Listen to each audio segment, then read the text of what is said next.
From strange, scaly monsters to benign, friendly humanoids, there's one thing almost every science fiction series has in common. Aliens.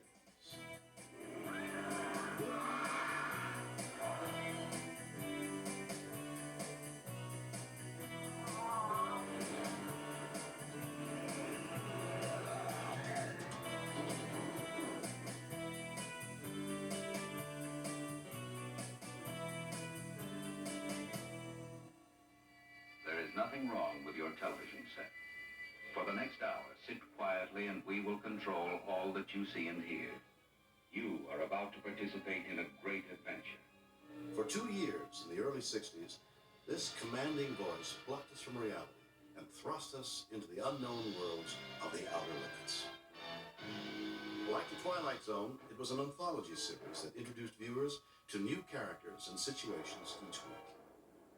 But as The Twilight Zone offered everything from science fiction and fantasy to horror and the supernatural, The Outer Limits was almost exclusively science fiction. Architects of Fear was a story about a very high-level Star Chamber group, and what they decided to do was unite the world in the fear of something. They were going to create an alien, and we drew straws, and I got the short straw.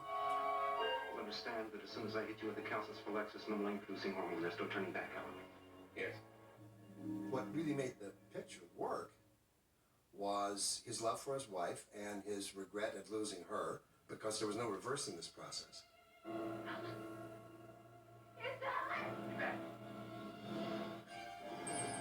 1964, Voyage to the Bottom of the Sea splashed on the television screens with the adventures of the atomic submarine Seaview. All right. What do you want from us? You have a force, a power, which enables both this and your larger ship to move through the waters. With your power harnessed to it, we can control the seas of the world. You'll get no cooperation from us. We will. Starring Richard Basehart and David Henson, the series was created and produced by Irwin Allen and featured impressive special effects, gripping storylines, and of course, lots of strange monsters. I think Irwin, what he was trying to accomplish was to make a very exciting, fast-paced 1 hour with no baloney in between. And he just loved the grimness of monsters and all of that stuff. He just wanted the action to be very solid and very tense. And that's what he got. Also produced by Irwin Allen was this series about a futuristic airliner that crash lands on a planet inhabited by very human-looking alien giants.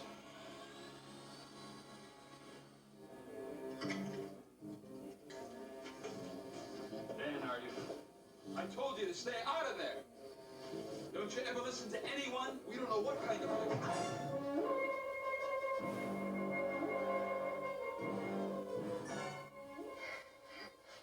Now what?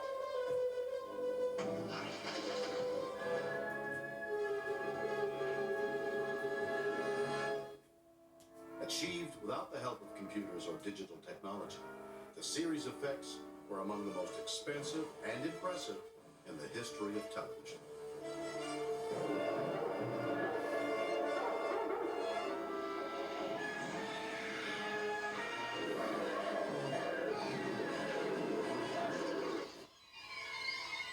Based on a series of successful feature films, the Planet of the Apes was visited once again, this time by 2 astronauts who are hunted by apes, fearful of man's destructive past. Is it true that you are from this world, but from another time? Yes. You kept apes in cages? They weren't as intelligent as you are. That is not true. Sorry, Buster, it is. That is not true. No, it's all lies. Apes have always ruled the world. Always! Of course, not all television aliens have been threatened. Are you pro? Ray Walston, as Uncle Martin, proved that sometimes they were just misunderstood, as in the classic comedy My Favorite Martian, co-starring Bill Bixby. No. I've been been in nothing but trouble since I met you. And I imagine that will continue. But it won't be dull. And a friend who can read minds can be of enormous help to a young reporter. I can get you a lot of information straight from the horse's head. When Mork from Ork, in the person of Robin Williams, invaded Boulder, Colorado, the whole world let out a collective nanu nanu. You mind if I go to the store with you today? I'm observing the leader of the dogs. What leader of the dogs? The red leader in front of the store, the short one with the 4 bumps that hangs around the curb. Oh, that's a fire hydrant. That's not the leader of the dogs. Then why do they all salute him? Co-starring Pam Dauber, the series became a comedy staple for 4 network seasons. Friendly aliens among us were also the premise of this primetime series. Based on the motion picture and developed for television by Kenneth Johnson. The stories concerned a pair of Los Angeles cops, one human, the other distinctly alien. I hate to pry, but if you could just tell me... You want to pry something, pry that. Do we have a search warrant? Yeah, I got your search warrant. Oh, all right.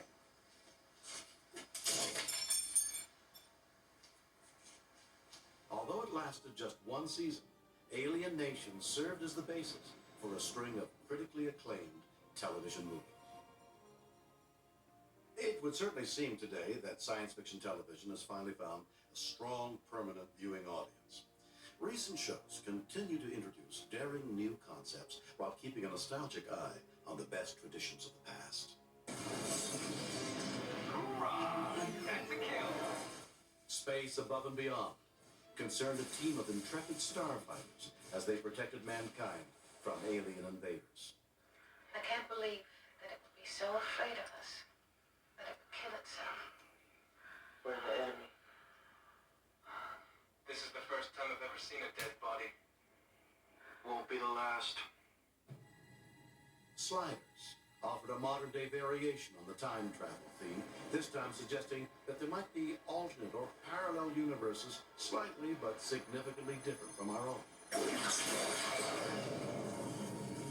That's the entrance to a wormhole that runs between worlds. When you step inside, you slide through to another universe, completely distinct and separate from your own. Can you choose your destination? Afraid not. Or at least not yet. Babylon 5, an ambitious science fiction novel created and produced for television by J. Michael Straczynski, and featuring Lost in Space veteran Bill Mumy, this time as Lennier, a mystical Minbari. If you go, you will learn things about me that may change your opinion of me. Delenn, I have pledged myself to your side. Come fire or storm or darkness or death. Can understanding be a greater danger? In this case, yes. 1993 marked the debut of The X-Files, one of the best written and most thought-provoking shows on television.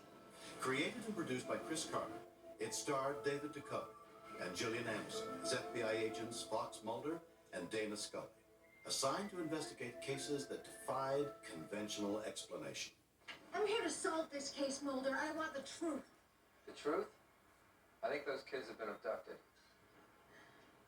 You don't really believe that. Do you have a better explanation? Mulder and Scully really represent the 2 sides of me. I'm a skeptic by nature, but I have a need to believe. The characters who are very personal to me, their search for the truth is really everyone's search for the truth. Mulder and Scully journeyed into the unknown each week, bringing them face to face with extraterrestrial life and all manner of monsters, human and otherwise.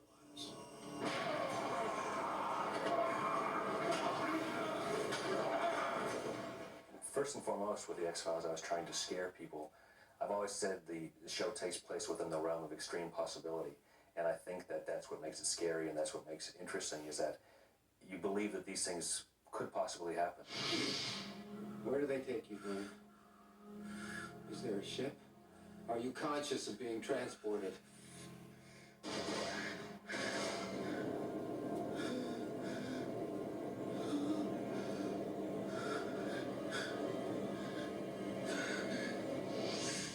The X-Files quickly became a worldwide phenomenon, consistently winning top ratings, as well as numerous Emmys and Golden Globe Awards. I don't suggest that I know the answers or that I can explain these things, and that's the thing that makes the X-Files a very untraditional TV show, is that it doesn't have closure or give a solid and satisfying answer at the end of each show. Scully. Scully, it's me. Where are you? Scully? Are you there?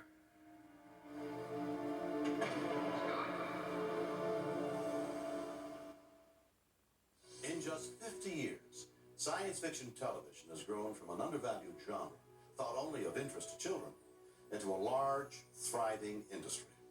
Fan magazines and series-related collectibles now number in the thousands. Millions of fans throughout the world congregate at hundreds of conventions, and new audiences continue to discover classic programs thanks to home video and cable TV. There's even a sci-fi channel. As new technologies advance at a record rate, one must wonder what we'll see and hear in the years ahead. Will today's science fiction television really be the window into tomorrow's science fact? The possibilities truly are limitless. We hope you've enjoyed our trip into the fantastic world of science fiction television. Thank you for watching. And now I have to run. Well, sort of. Energize.